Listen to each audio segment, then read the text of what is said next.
What was the hardest part of adopting your child? After 2 exhausting years of paperwork, background checks, and home visits, we were finally in the courthouse, ready to make it official.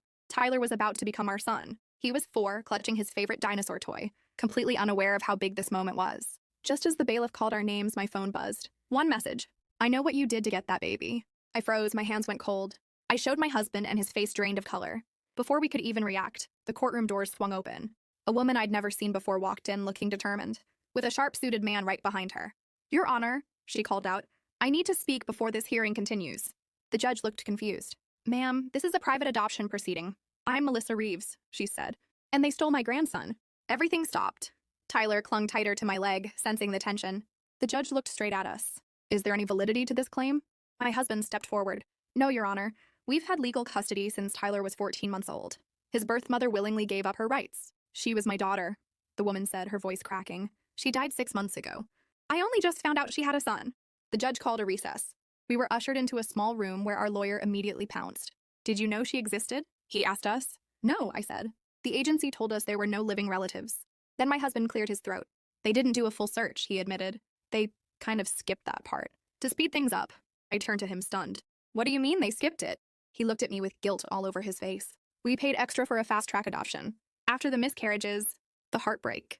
I just wanted to give us a shot at being parents. I didn't think it would matter. I felt like the floor fell out from under me. Melissa's lawyer came in next. He laid out her case.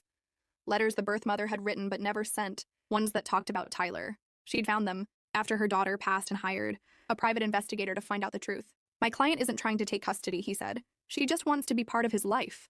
Visitation, at the very least. She's a stranger, I snapped. She's his family, he replied. And if this goes to court, you risk losing him completely. The judge gave us a choice. Fight it and possibly lose, or agree to supervised visits.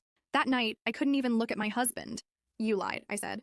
You made us parents by cheating the system. I didn't think anyone would come looking, he whispered. I just wanted to build a family with you. Our first meeting was at a local park. Tyler hid behind me when she arrived. She didn't push, just sat down and started building a sandcastle. Slowly, he inched over. She looked at me and said, He has her eyes. Everyone used to say that. I finally saw it, those same deep brown eyes, just like Tyler's. It hit me hard. I'm not trying to replace you, she said softly. I just didn't want to miss out on him. Over time, we found a rhythm. Tyler began to look forward to her visits. She brought photos, stories, pieces of a past I couldn't give him. But the hardest part? It wasn't the visits. It wasn't even forgiving my husband. It was the day Tyler looked up from a photo album and asked, Was my first mommy bad? Is that why she didn't keep me? And I had to find the words to explain addiction to a 5-year-old without breaking his heart.